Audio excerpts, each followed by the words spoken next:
Yo, what is going on YouTube? I know I'm a little quiet. I'm gonna adjust the mic volume in the editing. I don't even know why I'm mentioning that to you guys. But we are here to talk, it's GZTV. We are here to talk about the 2024 American Jukebox Musical psychological thriller film directed by Todd Phillips from a screenplay he co-wrote with Scott Silver. We have Joker, Folie, Deux.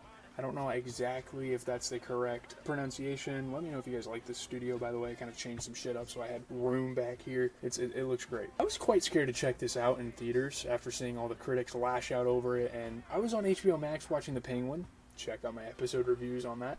I saw that they had put Joker, whatever the fuck the title is, on Max, and I thought, perfect, we are watching this right now. And honestly, I'm not 100% sure how I should feel about this one, what my opinion should be. This is one of the most divisive movies I've ever seen in the DCEU. It's actually insane. It is one of the more controversial, mixed, uncertain viewing experiences I've ever had in the DCEU, for sure. Obviously, bringing in Lady Gaga for the musical format was needed, but we will have to comment on her performance in this film, because, again, I'm not really sure how to feel about that either. The first film was incredible to me, and honestly a top 5 to top 3 favorite of mine in the whole DCEU, but where does it stack up? Stay tuned. Looking at the meaning of the title, that was a clever title, but I don't speak French, so it's kind of whatever. So quickly getting into the premise, there's not really that much to the movie, and honestly the story is very confusing. The movie follows failed comedian Arthur Fleck, aka the Joker, who is played once again by Joaquin Phoenix, who actually won an Oscar for his previous portrayal in the 2019 film. He meets the love of his life, Harley Quinn, played by legendary musician Lady Gaga, while incarcerated at Arkham State Hospital. Obviously they're like mentally insane, they've done some fucked up things in their past. This whole movie basically takes place in the fucking courtroom. It's like goes in between there and a state hospital. It's a very interesting format. It's a very interesting concept of a movie. You know, Arthur's going through trial for the 6 murders he committed in the first film of this Joker rendition. Through it all, the public seems to be in full support of him as he displays this Joker persona on national television. You know, he has many changes of heart. He's kind of going through like the trials and tribulations. Like he's kind of teetering, like, do I want to be the good guy? Do I want to be the bad guy and keep up my persona and be the fan favorite? It's cool. It's an interesting one. He also spends some time in prison while his inmate peers also create some outrage. Will he win the case, or will the attention get the best out of him? You will have to watch on to find out. I'm not going to spoil too much. Obviously, there's not too much to this film, but I still don't want to spoil anything. Starting with the good, I will say the fact that Todd Phillips didn't take the traditional route for a DC film and decided to try something new built up some intrigue going into this, as I wasn't quite sure what we were going to get. The unexpected factor, I appreciate like the unorthodox nature of this film and kind of the direction it takes and the experimentation. I'm always open for experimentation, especially in music, especially in the movie world. I think that's a great thing. You know, not just the fact that it was a musical, but also like the twists and turns it takes at times, some of the turns in the plot, you know, some of the plot devices they use, all this type of stuff. The different direction also gives me more to talk about, and I can't complain about that. I mean, this video is going to be somewhat lengthy because there's actually quite a bit to dive into here. Todd Phillips is a great director, and the score, the shots, some of the dialogue from Joker, the color palette, it's a pretty solid sequel to me, just like in terms of how it was made and how it was directed. Obviously in concept, how it was executed is a completely different concept, and we can kind of talk about that later on, but I think it's a very well made film. The score kind of takes from the original with the shrilling violins, and I actually really like the vibe that it creates. Obviously the musical element drags it down a bit, but you can tell that a lot was put into this, and it wasn't just a cash cow. It wasn't just, oh, let's profit off the first movie. Obviously they had that in mind, but they also were like, let's make a pretty good sequel and put some thought into it and try something new. And it's crazy to think that this is the same guy who made the Hangover movies, Road Trip, all of this. It's crazy. Todd Phillips has had quite an evolution as a director. A lot of versatility is displayed here. Very old school film too. It kind of has like the modern directing, the choreography, the quality to it, so that's nice as well. Kind of merging old school with new school really well. I think it's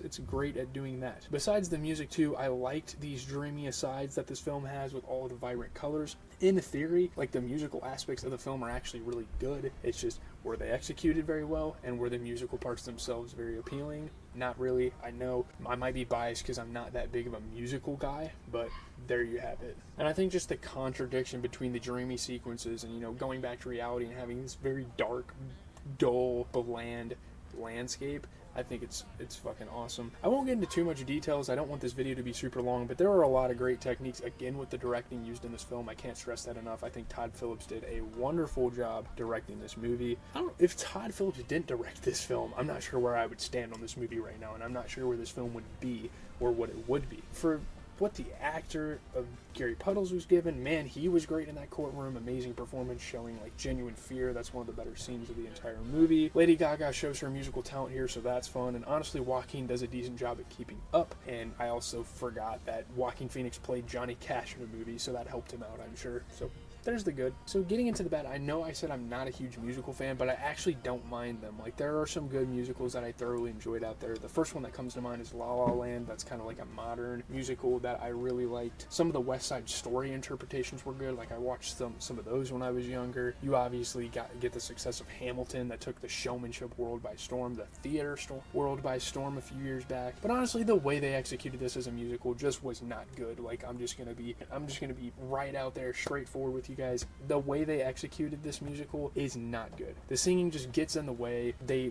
didn't do the greatest job of using the singing to represent Arthur's fantasy. Like, there wasn't a lot of meaning behind the words. Like, usually when you see a musical, it's supposed to like represent something, and really they're just singing to show affection towards each other. There's maybe some, real lyrics in there, and it's like, okay, we can relate to that and stuff, but the musical numbers seemed forced. They were obnoxious. They took way too long. Again, I don't like extended musical numbers. Maybe that's why I don't like musicals, because it's a bit obnoxious. And to have like 3 minutes straight of singing a song that's not even enjoyable, I don't really know what we're doing there. Also, for as satirical, witty, and sinister as the character of the Joker is, the fact that they unironically broke into song every 15 minutes sort of defeated the purpose of the character, and it seems very uncharacteristic of what the Joker usually is. I feel like maybe they should have took a more parodied, sarcastic, smartass approach, and maybe make fun of musicals instead of making an actual serious one. I know they were trying to go for a spectacle. I know they were trying to go for something different and like a work of art, but come on, at some point, the Joker is just having fun and fucking around and trolling people. So like, why couldn't we just emulate that with the musical? It just doesn't fit the tone of this universe as well. I will agree though that this film adds absolutely nothing to the franchise too. This movie is pretty pointless in terms of like chronological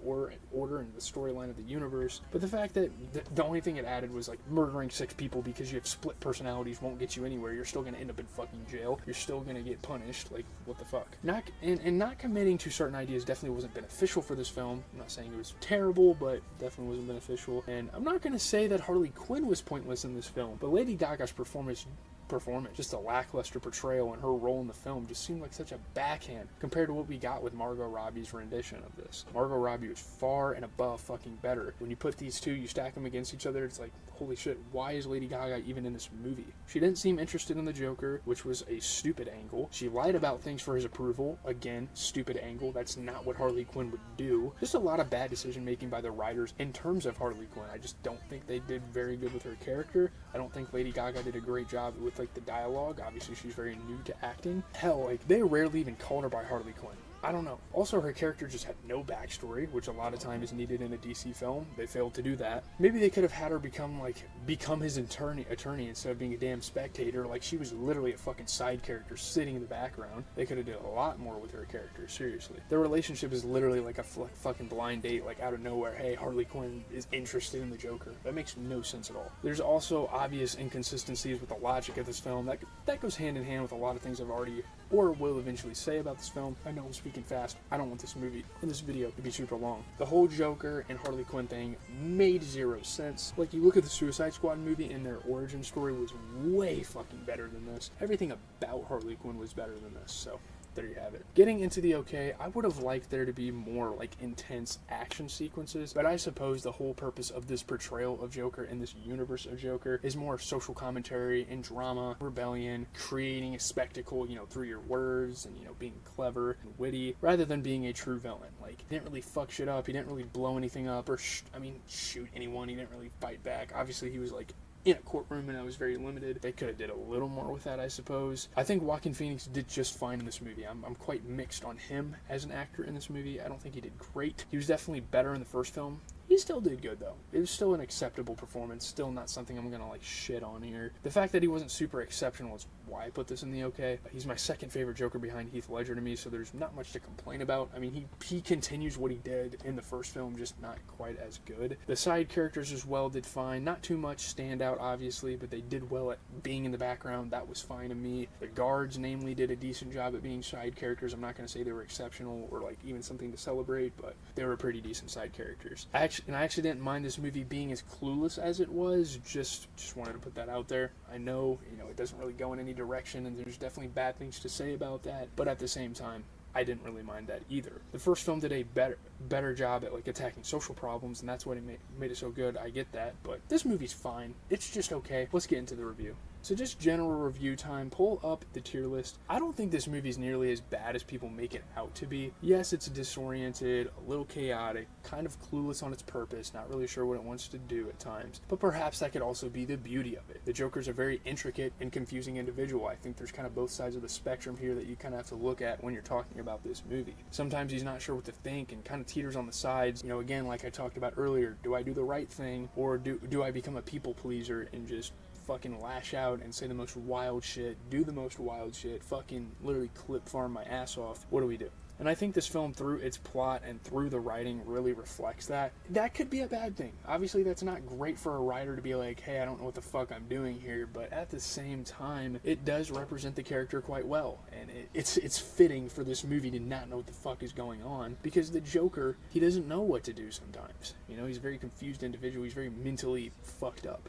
Like a lot of people, of course. With that being said, it's nowhere near a spectacular movie. The first film is far times 400 better, and this movie is definitely not the greatest DCEU film, so that is why we are going to rate it a 6.5 out of 10. I don't think it's bad. I think it's decent. I think it's okay. Could have definitely had a little bit more there. That is going to do it. I'm going to put these clips together, start editing before the Sunday night game because my Packers play. I don't want to miss that. Probably going to go eat some dinner, before I go to bed tonight.